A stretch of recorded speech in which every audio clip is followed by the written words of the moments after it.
This is Lisa from Mobile Tech Review, and today we're going to do a smackdown between the Nokia Lumia 920 and the BlackBerry Z10. Both of them are going to be available on AT&T. This guy here, $99, a little bit cheaper. This guy, $199. We're going to look at them now. So here we have two smartphones for you rebellious folks, you people who said, been there, done that with the iPhone, you're not into Android, vice versa. You're just a little bit rebellious maybe, and you want to get something different. So what does that mean? Right now it means either a Windows Phone or it means the new BlackBerry running BlackBerry OS 10. And this is the Z10 model, which is the first to hit the market. So how do you choose between these two? Well, in the US, obviously, the Nokia Lumia 920 is being heavily subsidized. So it's only $99 with contract versus $199 for the BlackBerry Z10. Now, if you're buying them retail off contract, there's a $100 difference in price as well. One thing to consider also is that the Lumia 920 can stand in also for the excellent HTC 8X, which is a bit more expensive, a little bit smaller than this. So you get the idea. We're helping you also decide on the platform here and not just the particular device. But as we do examine the devices themselves, you can see that the BlackBerry is a little bit smaller because there's a 4.2-inch display versus the 4.5-inch display on the Nokia Lumia. Now, Nokia did not try to make this a small phone relative to the screen size. It's a pretty hefty guy. It's kind of heavy, and it doesn't really cut a very small footprint. The HTC 8X, for example, is a lot more pocketable, a lot smaller, if that's something that is important to you. We have Nokia's beautiful clear black display here, and its claim to fame is it has a 60 Hz refresh, and it works with gloves and fingernails. Also handy, if it's not winter, for folks like me, I play acoustic guitar, I have calluses on my fingers, and this phone doesn't work so well. This one does. So likewise, if you work outdoors a lot and you have calloused fingers, something to keep in mind. It's not just about the gloves. The Nokia display is a bit brighter as well. Honestly, both of them are quite viewable outdoors, so I'm not complaining. And they both have very high pixel density. You're looking at 1280 by 768 resolution. So obviously the Nokia Lumia is a little bit bigger. The pixel density isn't going to be quite as high, but really both good-looking phones with vibrant colors. If we look at the overall package in terms of thickness, about a millimeter thicker for the Nokia. And a millimeter isn't that much. I wouldn't get too bent out of shape about it. We got our little speaker grill vent holes here, and the speaker vents out of this single hole right here on the BlackBerry. That's our micro USB charging port down there. And that's the only port that you're going to find. Now, if we take a look at the BlackBerry on the side, we have here both micro USB and micro HDMI out. That's something that Windows Phone lacks right now. So a nice feature to have for those of you who want to plug into a projector, TV, or even a monitor. 3.5 millimeter jack on both of these guys. That's the power button up here. And on this side we have volume controls, dedicated camera button, power button, and here we have volume controls and a play pause button in the center here that also brings up voice control on the BlackBerry. Now what's so special here about the BlackBerry is it may not be as exciting looking, it may not be that nifty polycarbonate all-in-one look that you've got right here. And by the way, this Nokia is about impossible to destroy, and it's got Gorilla Glass up front.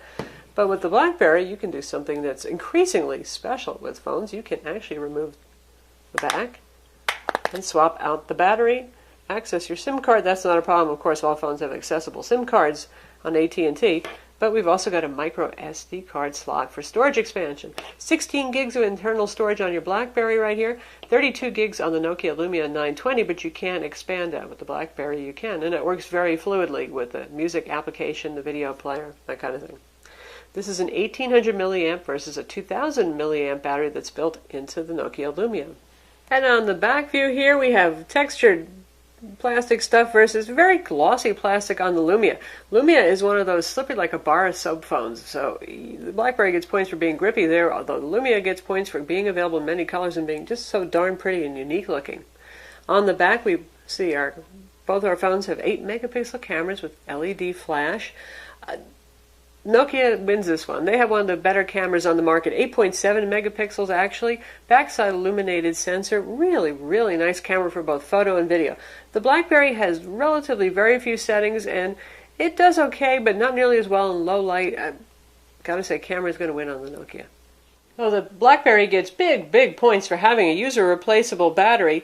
I'd have to say that battery life is better on the Nokia Lumia 920. Now, the The international version, the version that came out in Canada of the BlackBerry Z10, got dinged for battery life, but BlackBerry has since released an OS update that really addresses that, and that includes the AT&T version that gets the same software version. So battery life is not abysmal by any means, but I have to say that the Lumia is a real Energizer bunny for me. With moderate use, it really goes at least a day and a half or 2 days on a charge often, and standby times are excellent. With my BlackBerry, pretty much, it's going to be 1 day with moderate use to heavy use, certainly, for a charge. Both of these phones have dual-band Wi-Fi 802.11 BGN, Bluetooth, NFC, and a GPS. They both have front cameras for video chat.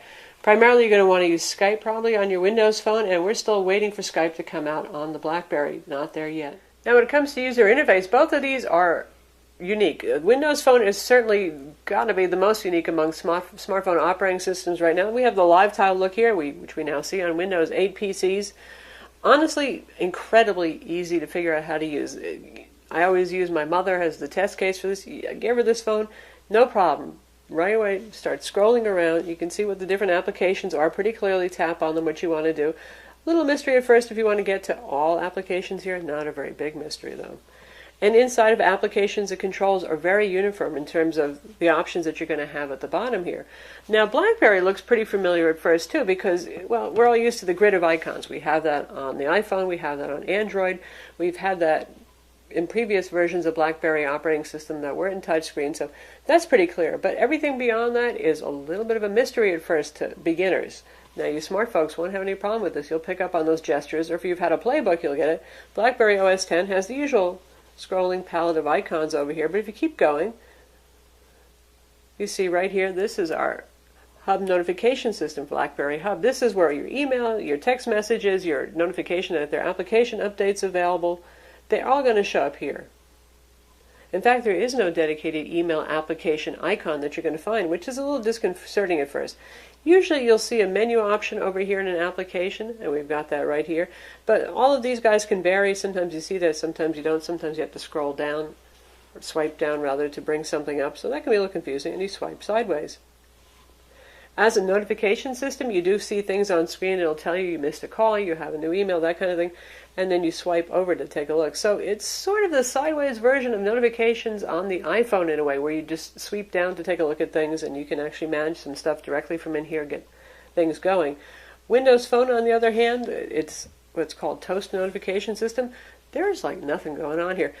Microsoft originally envisioned all of these live tiles would keep you updated on what's going on. For example, if you have new mail, you'll see a counter there telling you. If you miss a call, you'll see missed call, voicemail, that kind of thing. Briefly, you'll see on screen a notification when something happens, and then it's gone. They need to work on that, and I hear that they are. They want to get that into Windows Phone 8, and Microsoft didn't manage to. So right now, for notifications, BlackBerry is just going to be a winner on there. But as we get back to what's so different about BlackBerry operating system is everything is very gesture based. You see there's no home button here at all, no hardware home button, no software home button. Everything is going to be done either you swipe up if you want to close something, you swipe sideways back and forth, occasionally you swipe down to bring up options. And let's just bring up an app so you can see.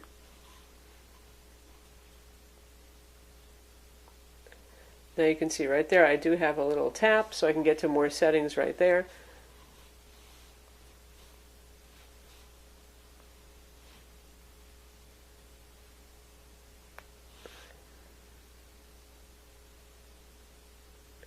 And if I want to close this application, I'm going to swipe up. I can swipe down to see, in this case, just the title of the page. Tap there to get our menu items. No home button, so when you're done, just remember to swipe up. And here's our version of multitasking, these little cards that stay on screen. Now, some of them are live and will update. Some of them do get suspended for memory management purposes. So, clearly a different way of handling things. Multitasking on Windows Phone is handled a little bit differently. Press and hold the back button to see all apps that are running, and you can scroll between them to get to everything. No cards, no swipes, no nothing like that. So in terms of UI, it really depends on what you want. If you want super duper impossibly easy, I would say Windows Phone wins. But however, once you learn the BlackBerry 10 operating system, it's not bad and it's pretty powerful, and they did design it to be used with one hand. All those little swipe things, the idea is that you can just do that with your thumb. Really depends on what tickles your fancy more, what you're looking for in your smartphone. When it comes to the App Store, shockingly, Windows Phone was always the one lagging behind iOS and Android, but it's becoming more mature now. Microsoft has really had a push to get a whole lot of applications there, and Microsoft Store just has a lot of good stuff now. And I'm talking about higher quality applications. Let's take a look at some of the top free things here. We've obviously got SkyDrive, we've got MS Office built in here. Of course, that's the mobile version. It's not going to do everything that your computer does. We've got a couple of Google Maps substitutes going on here. Obviously, the built-in mapping application on this is Bing Maps. We'll talk about Maps a little bit more, but this is pretty mature. The funny thing is that given the Xbox Live integration and Microsoft's expertise with gaming, I've never found the games to be that exciting on this. They're not the same ones that become real popular hits on Android and iOS. Talking about things like Dead Trigger, Real Racing 3. BlackBerry instead, well, it's brand new, and the application push is supposedly not going to be starting until the US release, which is about a week off still. But I have to say that, though in numbers, BlackBerry is saying that they have about 70,000 apps at this point. Now, a lot of these were playbook apps before. The quality is pretty sad. We're talking about a whole bunch of stock apps that really are not very impressive, for example, and a lot of them actually cost money, which people who use Android and iOS are just going to find a little bit shocking. You used to be able to find staple apps, basic ones that don't cost anything. May have to do with the lack of a good ad subsidy inside of applications where the developer can make some money that way. But in terms of top tier applications, you won't find Netflix here. You're not going to find Instagram. A lot of the popular apps aren't here yet. Will they show up? I don't know. The problem is this guy is just so brand new. So we're not going to condemn it yet. We're going to say right now, though, if you want a whole bunch of apps, believe it or not, Windows Phone is the better bet. Obviously, iOS and Android are going to be the top picks still. In terms of content, you can rent and buy movies, you can buy music, you can stream music on both platforms. Microsoft has their service. It goes back to the Zune days. It's actually pretty darn good. And this one's powered by Rovi. Also works just fine, too. So in terms of purchasable content, you're good to go there. Now, when it comes to maps, this is a slaughter right here, folks. With Windows Phone, you get Bing Maps, and you have your option of using also Nokia Drive Beta, which has spoken turn-by-turn directions, POIs, between Bing Maps, which has great POIs, and Nokia for your driving directions. Both of them are very good products. Of course, there's also AT&T Navigator if you're actually on AT&T, and BlackBerry Maps. We're still waiting to hear what's going on, by the way, with AT&T Navigator, if it's going to be available for the BlackBerry Z10. But meanwhile, you've got BlackBerry Maps, which has just about Zippo POIs, 2D maps only. When you're driving, it does give you rudimentary 3D, and really just a lot less features. For music and video playback, Microsoft did a really nice job here. I have to say, this is actually my favorite mobile experience, and they put music and videos together along with podcasts as well. It's just very visually pleasing, and you can take a look at what you've been playing lately, what's new, swing over to apps. If we take a look at music, it's presented pretty much in the same UI way that we see throughout the entire OS. Let me pick something. Nice looking view right there. And here on the BlackBerry, we're in the music application. Music and videos are separate, and that's okay, that's allowed. And we don't have any album art for these, it's not picking it up, so tap on it, pick a track. It's a competent UI, it gets the job done, just not as pretty as this.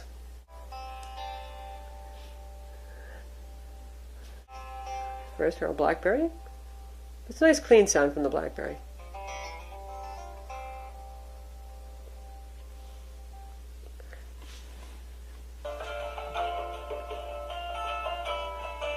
Not bad sound there from Lumia. And louder. And I can tell you the HTC 8X beats both of them. Boy, really nice sound coming out of that one.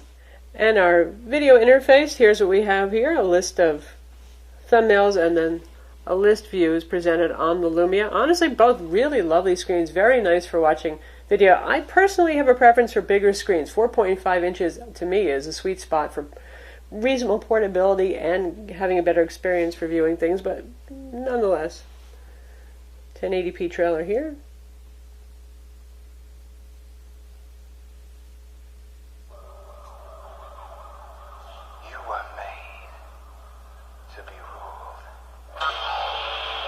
Looks great. Sounds great. Plays fine. And now we'll do the test with the BlackBerry. We've got another trailer.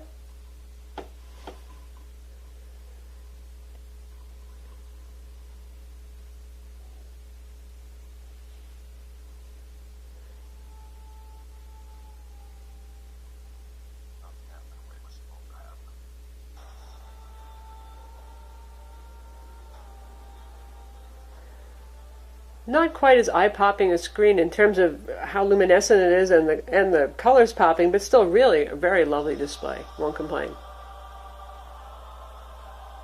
And for our dialers, large on-screen, both basically studies in hues of black and gray and white going on here. Equally easy to use. Have access to your contacts, your call history, your dial pad right here. And with the Windows Phone, you back out of the dialer if you want to get to your call history and to your contacts, but access to the same thing. In terms of voice quality, these are both excellent phones. Really nice, clear audio, good volume on it, a little bit louder for the Lumia on the volume, but honestly, both of them very, very nice incoming and outgoing call quality. And also in terms of reception, AT&T's LTE network, very strong reception. Definitely a tie there. Both good phones. In terms of LTE speeds, experientially, they're both very fast. Web pages download quickly, applications download quickly. Really, there's no good speed test yet on the BlackBerry, so we can't give you a good cross-platform comparison yet for data speeds. But I can tell you it feels fast, it is fast. No complaints with data speeds. For the web browsing experience, you're looking at modern web browsers on both sides, HTML5 support, pinch zooming, fast scrolling. Personally, I would pick the slightly larger phone myself because it's easier to read the fonts, but hey, that's also a matter of how big a phone that you want to carry around. Big plus for the BlackBerry, it supports Adobe Flash Player. Just about disappeared from other mobile smartphone operating systems. You can still get it on the BlackBerry, so that's a big plus for those of you who are really addicted to certain shows that are only available as Adobe Flash format. Also nice is there's a reader function. You know, iOS also has on the iPhone. Takes web pages, say you're reading an article and there's a whole lot of banner ads flashing on there, or other extraneous stuff, we really don't want to see that. There's a reader setting on there, so you can pretty much just streamline and read just the text, something that the Windows Phone web browser, IE 10 mobile, lacks. When it comes to universal search, BlackBerry Z10 wins because, well, it has that feature. Windows Phone doesn't. It can be pretty annoying. If you hit the search button right now, you're going to go to a Bing search. If you want to search your contacts, you go into contacts and you hit the search button. If you're in calendar, there's no search button. You don't get to search your calendar. Ow. Though we've given the BlackBerry a little bit of a hard time in terms of application selection from their stores, I just want to say that they start you out with some good stuff right here. You get Docs to Go, that's for your MS Office. You can view, create, and edit Word and Excel files, and you can edit and view PowerPoint files. And we have really good social network integration here. We have Facebook, we have LinkedIn, we have Twitter, and we also have both Dropbox and Box for your cloud storage. And the integration with Dropbox is really very good with the operating system, and there's Evernote integration as well with the Remember app. Like that a lot. With Windows Phone, you get the basics. You get your calendar, your contacts, your PIM stuff, of course, as I said, MS Office mobile on here. Still, there's no Dropbox client, and a little bit surprising. There are some third-party ones that get the job done, but not with that level of integration you're going to get with an official client. And on Windows Phone, we finally have a genuine Twitter client, and we have the Facebook application that's provided by Microsoft. What Microsoft does, though, is they integrate that into your People Hub pretty well themselves. So that's why I think Twitter and Facebook were not running to actually jump out with clients when Windows Phone 8 first shipped, and they do a pretty good job. Not as powerful as a full-feature client in all ways, but still, it gets the job done for most of us, and it is a handy place to have everything integrated. And again, you see some of that same integration on Windows 8 PCs. With Windows Phone, you actually do get discrete email application versus being tied to the BlackBerry hub like we have here. Everything runs through there. For email, here we have a separate icon set up for each of our email accounts. The little default one's always going to be the Hotmail or Windows Live account, and you can set up your Gmail just as you can on the BlackBerry and so on. With Gmail right now, Windows Phone still gets Exchange Active Sync for instant push notifications.